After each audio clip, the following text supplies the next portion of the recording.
செய்திகள். காரைக்குடி அழகப்பா பல்கலைக்கழக வளாகத்தில் வளர்தமிழ் நூலகத்தை முதலமைச்சர் மு.க.ஸ்டாலின் அவர்கள் திறந்து வைத்துள்ளார். காரைக்குடியில் அரசு ஆதி திராவிடர் நல மாணவியர் விடுதியை முதலமைச்சர் மு.க.ஸ்டாலின் அவர்கள் நேரில் சென்று ஆய்வு செய்தார். மாதாந்திர பயணச்சீட்டு பெறுவதற்கான காலக்கெடுவை ஜனவரி 24ஆம் தேதி வரை மாநகர் போக்குவரத்து கழகம் நீட்டித்துள்ளது. மக்கள் பாதிக்கப்படாமல் பரந்தூரில் விமான நிலையம் அமைக்கும் நடவடிக்கை மேற்கொள்ளப்படும் என்று தமிழக அரசு தெரிவித்துள்ளது. டெல்டா மாவட்டங்களில் 22% ஈரப்பதத்துடன் நெல் கொள்முதல் செய்ய ஒன்றிய அரசு அனுமதிக்க வேண்டும் என்று தமிழ்நாடு அரசு கோரிக்கை வைத்துள்ளது. குறுவை பயிர் காப்பீடு செய்த 29,382 விவசாயிகளின் வங்கிக் கணக்குகளில் 43 கோடி ரூபாய் வரவு வைப்பு என்று அமைச்சர் M.R.K. பன்னீர்செல்வம் அவர்கள் தெரிவித்துள்ளார். இலங்கை கடற்படை சார்பில் ஜனவரி 24ஆம் தேதி மற்றும் 27ஆம் தேதிகளில் துப்பாக்கி சுடும் பயிற்சி நடைபெறுவதால் தமிழக மீனவர்கள் எல்லை தாண்டி சென்று மீன்பிடிக்க வேண்டாம் என்று மீன்வளத்துறை அறிவுறுத்தியுள்ளது. திருச்சி DIG வருண்குமார் அவர்கள் தொடர்ந்த அவதூறு வழக்கில் வருகின்ற பிப்ரவரி 19ஆம் தேதி நாம் தமிழர் கட்சியின் ஒருங்கிணைப்பாளர் சீமான் அவர்கள் நேரில் ஆஜராக திருச்சி மாவட்ட குற்றவியல் நீதிமன்றம் உத்தரவு பிறப்பித்துள்ளது. இன்று முதல் 25ஆம் தேதி வரை வானில் அணிவகுக்கும் 6 கோள்களை பொதுமக்கள் இலவசமாக காண கோவையில் உள்ள மண்டல அறிவியல் மையம் ஏற்பாடு செய்துள்ளது. கோவை காமாட்சிபுரி ஆதீனத்தில் குண்டம் திருவிழா இன்று தொடங்குகிறது. இந்தியா இலங்கை அணிகளுக்கிடையிலான முதல் T20 போட்டி நாளை நடைபெற உள்ளது.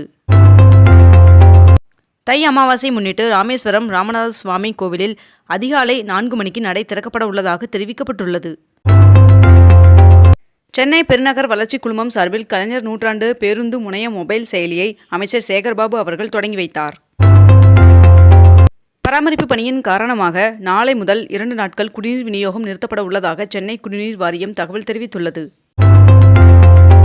ராணிப்பேட்டையில் 914 கோடியில் அமைய உள்ள டாடா நிறுவனத்தின் லேண்ட் ரோவர் கார் உற்பத்தி ஆலைக்கு தமிழ்நாடு சுற்றுச்சூழல் தாக்க மதிப்பீட்டு ஆணையம் அனுமதி வழங்கியுள்ளது.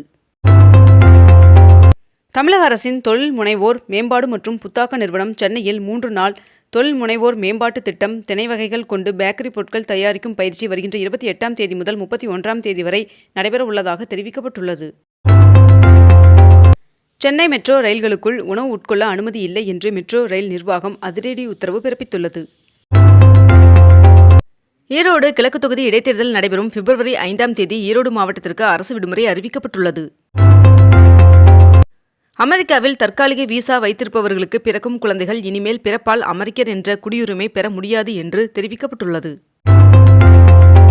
3 கோடி ரூபாய் மோசடி செய்த வழக்கில் அதிமுக முன்னாள் அமைச்சர் ராஜேந்திர பாலாஜி அவர்கள் 4 வாரங்களில் பதிலளிக்க சென்னை உயர்நீதிமன்றம் உத்தரவு பிறப்பித்துள்ளது. 2 நாட்கள் கள ஆய்வு மேற்கொள்வதற்காக சிவகங்கைக்கு முதலமைச்சர் மு.க.ஸ்டாலின் அவர்கள் சென்றுள்ளார்.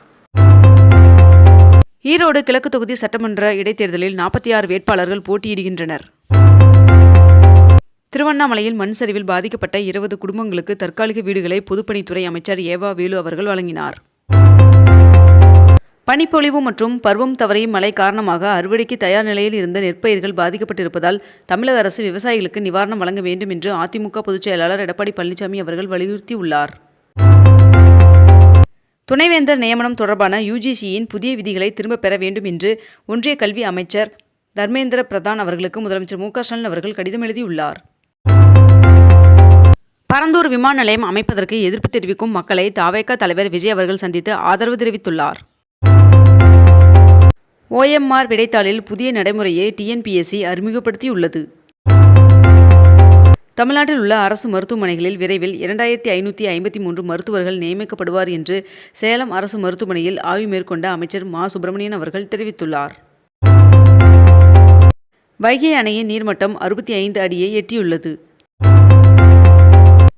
காரைக்காலில் 4 நாட்களாக நடைபெற்ற மலர் கண்காட்சி நிறைவடைந்துள்ளது. மேலும் மலர் கண்காட்சியில் 5 லட்சம் பேர் பார்வையிட்டனர் என்றும் தகவல் தெரிவிக்கப்பட்டுள்ளது. நாட்டையே உலுக்கிய கொல்கத்தா பெண் மருத்துவர் கொலை வழக்கில் குற்றவாளிக்கு ஆயுள் தண்டனை விதித்து நீதிமன்றம் உத்தரவு பிறப்பித்துள்ளது. வன அலுவலர்களுக்கு மாநில அளவில் வருகின்ற ஜனவரி 28ஆம் தேதி கோவையில் துப்பாக்கி சுடுதல் பயிற்சி நடத்தப்படும் என்று அமைச்சர் பொன்முடி அவர்கள் தெரிவித்துள்ளார். சென்னை காமராஜர் சாலையில் குடியரசு தினத்திற்கான முதற்கட்ட அணிவகுப்பு ஒத்திகை நடைபெற்றது. மேலும் 22, 24ஆம் தேதிகளில் அடுத்த கட்ட ஒத்திகை நடைபெறும் என்றும் தெரிவிக்கப்பட்டுள்ளது. சென்னை மாநகராட்சியின் தொடக்க, நடுநிலை, உயர்நிலை, மேல்நிலைப் பள்ளிகளுக்கு புதிதாக 5,80,00,000 ரூபாய் செலவில் இருக்கைகள் வாங்க மாநகராட்சி முடிவு செய்துள்ளதாக தகவல் வெளியாகியுள்ளது. MBA, MCA படிப்புகளில் சேர்வதற்கான டான்செட் நுழைவுத் தேர்விற்கு வருகின்ற ஜனவரி 24ஆம் தேதி முதல் பிப்ரவரி 21ஆம் தேதி வரை மேற்கண்ட இந்த இணையதளத்தில் விண்ணப்பிக்கலாம் என்று தெரிவிக்கப்பட்டுள்ளது. தூத்துக்குடியில் அமையும் வின்ஃபாஸ்ட் கார் தொழிற்சாலை ஜூன் மாதத்தில் மின்சார கார் உற்பத்தியை தொடங்கும் என்று தெரிவிக்கப்பட்டுள்ளது. டெல்லியில் ஆம் ஆத்மி கட்சி மீண்டும் ஆட்சிக்கு வந்தால் வாடகைதாரர்களுக்கும் இலவச மின்சாரம் மற்றும் தண்ணீர் திட்டங்களின் பலன்களை விரிவுபடுத்த தனது கட்சி தீர்க்கமான நடவடிக்கைகளை எடுக்கும் என்று அரவிந்த் கெஜ்ரிவால் அவர்கள் தெரிவித்துள்ளார். தமிழகத்தில் வருகின்ற ஜனவரி 23ஆம் தேதி வரை ஒரு சில இடங்களில் மிதமான மழை பெய்ய வாய்ப்புள்ளதாக வானிலை மையம் தகவல் தெரிவித்துள்ளது. புதிய தொழில்நுட்பங்களை உருவாக்கும் முயற்சியில் சென்னை IIT ஈடுபட்டு வருவதாக பிரதமர் நரேந்திர மோடி அவர்கள் பெருமிதமாக தெரிவித்துள்ளார். திருச்சி மத்திய பேருந்து நிலையத்தில் திடீரென ஆய்வு மேற்கொண்ட போக்குவரத்துறை அமைச்சர் S. சிவசங்கர் அவர்கள் பேருந்தில் ஏறி பயணிகளிடம் குறைகளை கேட்டறிந்தார். வேவ் மொபிலிட்டி நிறுவனம் ஆட்டோ எக்ஸ்போ 2025இல் தனது சோலார் காரான வேவ் ஈவாவை அறிமுகப்படுத்தியுள்ளது.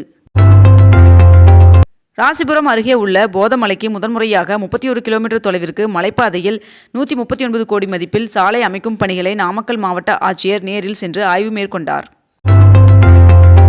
ஸ்வாமித்வா திட்டத்தின் கீழ் 10 மாநிலங்கள் மற்றும் 2 யூனியன் பிரதேசங்களை சேர்ந்த 50,000 கிராமங்களில் உள்ள சொத்து உரிமையாளர்கள் 65 லட்சத்துக்கு மேற்பட்டோருக்கு சொத்து அட்டைகளை பிரதமர் நரேந்திர மோடி அவர்கள் காணொலி மூலம் நேற்று வழங்கினார். காசாவில் போர் நிறுத்தம் செய்ய இஸ்ரேல், ஹேமாஸ் மேற்கொண்ட ஒப்பந்தம் அமலுக்கு வந்துள்ளதாக இஸ்ரேல் பிரதமர் அறிவித்துள்ளார். சென்னையில் முதலமைச்சர் மு க ஸ்டாலின் அவர்கள் முன்னிலையில் நடிகர் சத்யராஜ் அவர்களின் மகள் திவ்யா சத்யராஜ் அவர்கள் திமுகவில் இணைந்தார் என்று தகவல் வெளியாகியுள்ளது. திருச்செந்தூர் கோவில் பகுதியில் ஏற்பட்டுள்ள கடல் அரிப்பிற்கு நிரந்தர தீர்வு காணும் வகையில் நிபுணர்களுடன் ஆலோசித்து நடவடிக்கை மேற்கொள்ளப்படும் என்று கனிமொழி MP அவர்கள் தெரிவித்துள்ளார். தமிழகத்தில் பொங்கல் பரிசு தொகுப்பு வழங்கும் பணி வருகின்ற 25ஆம் தேதி வரை நீட்டிக்கப்பட்டுள்ளதாக தகவல் வெளியாகியுள்ளது. சென்னை பன்னாட்டு புத்தக திருவிழா நிறைவு பெற்றது. மொழிபெயர்க்கப்பட்ட 30 நூல்களை முதலமைச்சர் மு க ஸ்டாலின் அவர்கள் வெளியிட்டார். மேலும் 1125 புரிந்துணர்வு ஒப்பந்தங்கள் கையெழுத்தானதாகவும் தகவல் வெளியாகியுள்ளது.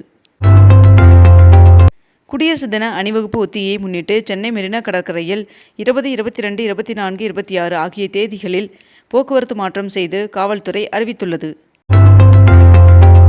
சென்னையில் இன்று 22 கேரட் ஆபண தங்கத்தின் விலை ஒரு சவரன் 59,600 ரூபாய்க்கு விற்பனையாகிறது.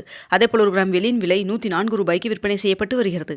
இத்துடன் இன்றைய தலைப்புச் செய்திகள் நிறைவடைகின்றன. மேலும் இதுபோன்ற அண்மை தகவல்களை உடனுக்குடன் தெரிந்து கொள்ள அக்னிபூ சேனலை சப்ஸ்கிரைப் செய்து கொண்டு தொடர்ந்து இணைந்திருங்கள். நன்றி, வணக்கம்.